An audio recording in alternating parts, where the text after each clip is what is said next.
Hello guys, welcome back to my channel. তো দেখো, এর আগের দিন আমি লেসন 11টার প্যাসেজটা কমপ্লিট করেছিলাম। তো আজকে এটা এক্সারসাইজগুলো নিয়ে ডিসকাশন স্টার্ট করছি। দেখো এক্সারসাইজ 1টাতে কী আছে, tick the correct answer from the given alternative. নিচে যে বিকল্পগুলো আছে এগুলো থেকে সঠিক উত্তরটি বেছে নাও। তো দেখো প্রথম কোশ্চেনটা কী আছে, Robinson Crusoe was shipwrecked in. Robinson Crusoe জাহাজ দুর্ঘটনার কবলে পড়েছিল কবে? 1659, 1659 সালে। Robinson Crusoe used canvas to make a. Robinson Crusoe ক্যানভাস ব্যবহার করেছিলেন কি বানাতে? মেক আ টেন্ট, তাঁবু বানাতে। The distance between the stakes Robinson Crusoe drove into the ground was. Robinson Crusoe মাটিতে যে খুঁটিগুলো পুঁতেছিল তার মধ্যে দূরত্ব ছিল 6 inches. Crusoe saw some fair weather in the month of November. Crusoe দেখেছিল পরিষ্কার আবহাওয়া নভেম্বর মাসে। The journey হোমওয়ার্ড with the fruit parcel took Crusoe 3 days. কি বলেছে? ফলের প্যাকেট নিয়ে ক্রুসোর বাড়ির দিকে আসার পথে সময় লেগেছিল 3 দিন। তো তারপরে চলে আসে এক্সারসাইজ 2টাতে। দেখো কি আছে, answer the following questions within 15 ওয়ার্ডস। কী বলেছে? 15টা ওয়ার্ডের মধ্যে নিচে কোশ্চেনগুলো অ্যান্সার করতে বলা হয়েছে। তো ফার্স্ট কোশ্চেনটা দেখো কী আছে, what name did Crusoe give to the dismal island. এই নির্জন দ্বীপটার নাম কি দিয়েছিল ক্রুসো? Crusoe called the dismal island as the island of despair. কী বলেছে? ক্রুসো নির্জন দ্বীপটাকে দেখেছিল নৈরাশ্যময় দ্বীপ হিসেবে। Where did he pitch the tent. সে কোথায় তাঁবু খাটিয়েছিল? On the flat of green just before the hollow Crusoe pitch the tent. তো এখানে কী বলেছে দেখো, ফাঁকা জায়গাটার আগে ঘাসে ঢাকা সমতল ভূমির ওপর ক্রুসো তাঁবুটা টানিয়েছিল। How did Crusoe go over the fence. Crusoe কীভাবে বেড়াটি পারাপার করত? Crusoe used a short ladder to go over the fence. Crusoe একটা ছোট মই দিয়ে বেড়াটি পারাপার করত। Why did he keep a journal. কেন সে দিনপঞ্জিকা লিখত? He kept a journal of everyday's employment to describe his state of affairs in writing. তার দৈনন্দিন জীবনযাত্রার বর্ণনা দিতে তিনি একটি দিনপঞ্জিকা লিখতেন। তারপরে এক্সারসাইজ 3টাতে চলে আসে। তখন কী বলেছে, answer the following questions within 25 ওয়ার্ডস। তো কী বলেছে, 25টা শব্দের মধ্যে নিচে কোশ্চেনগুলো অ্যান্সার করতে বলা হয়েছে। ফার্স্ট কোশ্চেনটা দেখো কী আছে, what were the items Robinson Crusoe collected from the wrecked ship. কী বলেছে, জাহাজের ভগ্নাবশেষ থেকে রবিনসন ক্রুসো কী কী সংগ্রহ করেছিল? From the wrecked ship Robinson Crusoe collected some wood, cable, string, a knife, nails, a gun, some homework and canvas. তো কী কী? জাহাজের ভগ্নাবশেষ থেকে রবিনসন ক্রুসো সংগ্রহ করেছিলেন কিছু কাঠ, তারপর মোটা দড়ি, তার, আর একটা ছুরি, পেরেক, বন্দুক, আর কি সংগ্রহ করেছিলেন? দড়ি দিয়ে ঝোলানো সজ্জা এবং canvas. How did Crusoe keep track of the number of days he spent on the island. Crusoe কীভাবে তার এই দ্বীপে থাকার দিনগুলি হিসাব রাখতেন? তো দেখো, to keep a track of time Crusoe but the date of his landing on a large post with his knife and then put a knot there everyday. দিনগুলির তারিখকে মনে রাখার জন্য ক্রুসো তার এই দ্বীপে পা দেওয়ার দিনটিতে বড় একটি খুঁটির গায়ে ছুরি দিয়ে দাগ কেটে লিখে রেখেছে এবং সেখানে সে ছুরি দিয়ে রোজ একটি করে দাগ কাটত। In what way did Crusoe make himself a lamp. কীভাবে ক্রুসো নিজে একটি লণ্ঠন তৈরি করেছিল? He collected a little tallow and a small clay dish. To this he added a wick and thus Crusoe made himself a lamp.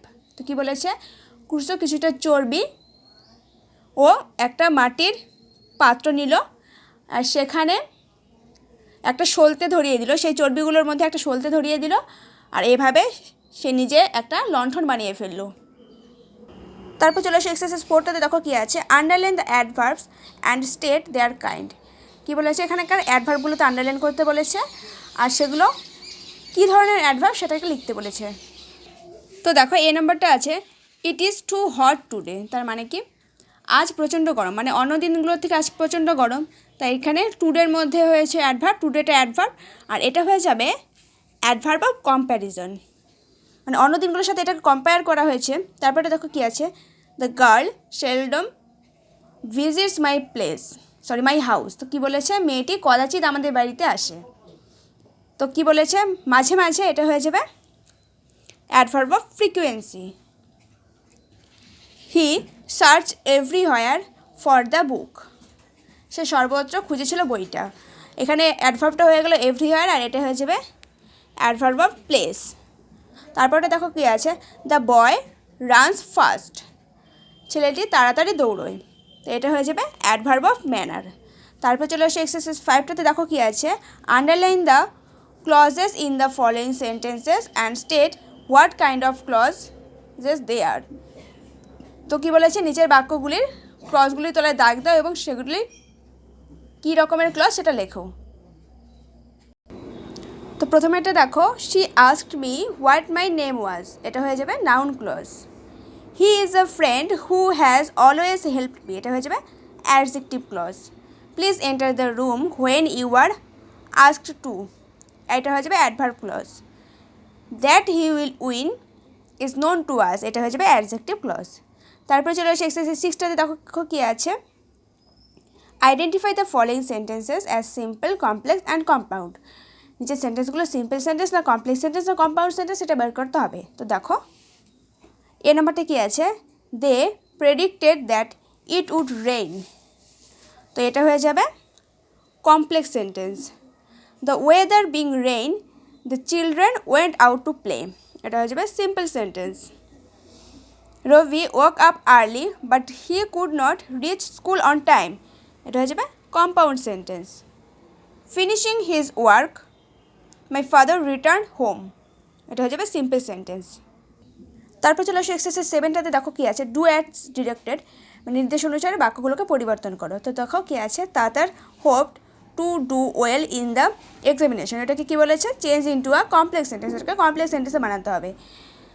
Tatar hopped that he would do well in the examination.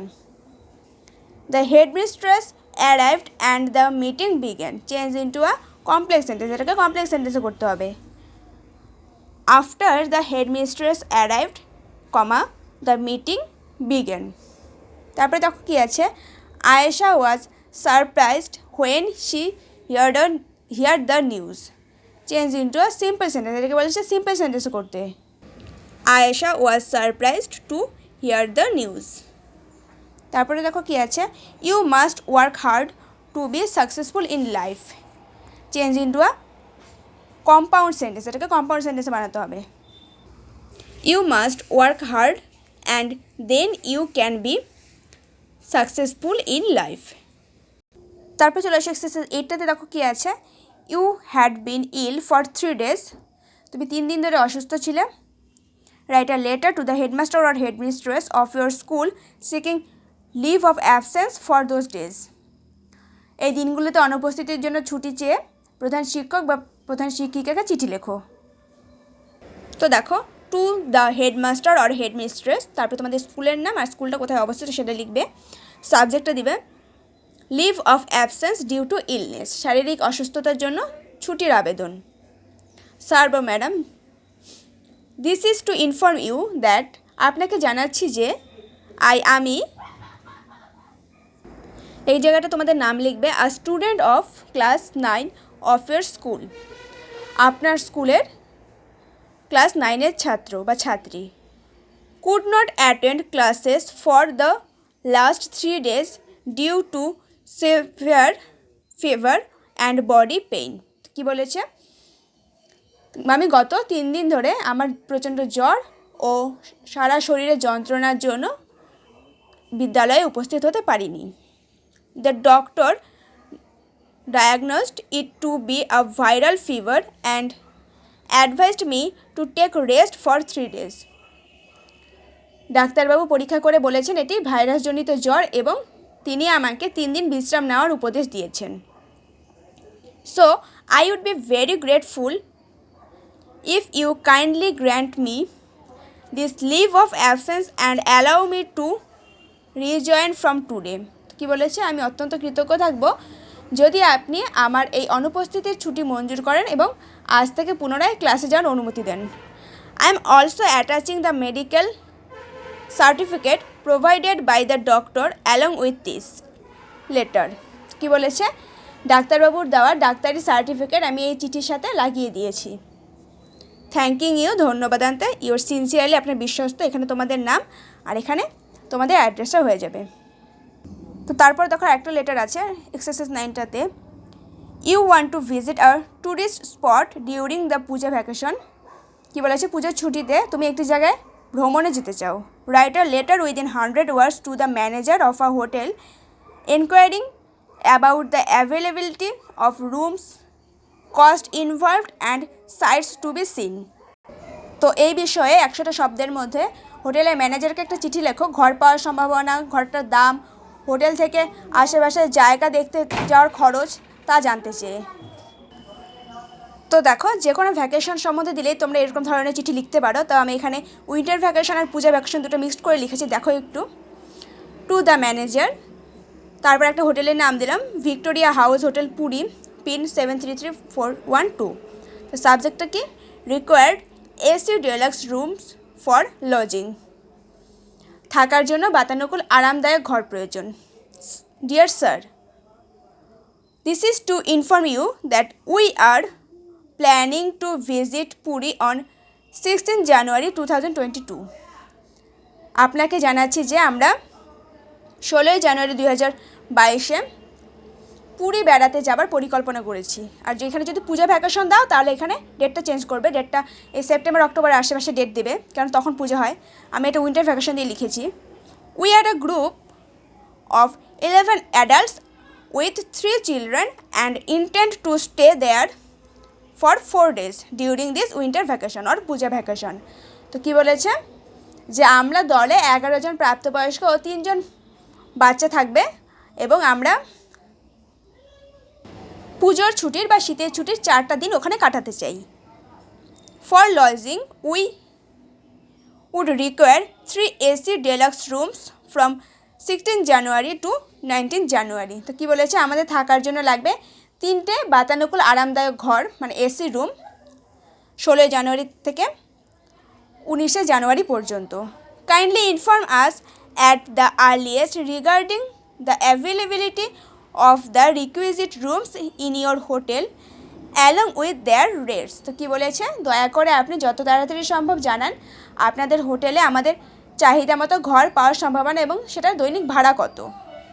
Also let us know about the different places of local sightseeing and your hotels services regarding it. তো কী বলেছে, এবং আপনি এও জানান আশেপাশের জায়গা দেখতে যাওয়ার জন্য আপনাদের হোটেল থেকে কতটা সুবিধা হবে আর আপনাদের হোটেলে কী কী সুবিধা পাওয়া যাবে। ইয়োর সিনসিয়ারলি, আপনার বিশ্বস্ত, এখানে তোমাদের নাম লিখবে আর এখানে তোমাদের অ্যাড্রেসটা দিয়ে দিবে। তো দেখো এই লেটারগুলোর সাথে সাথে লেসন 11টা কমপ্লিট হয়ে গেল। তো লেসন 12 থেকে এরপর দিন ডিসকাশন স্টার্ট করবো। So thank you.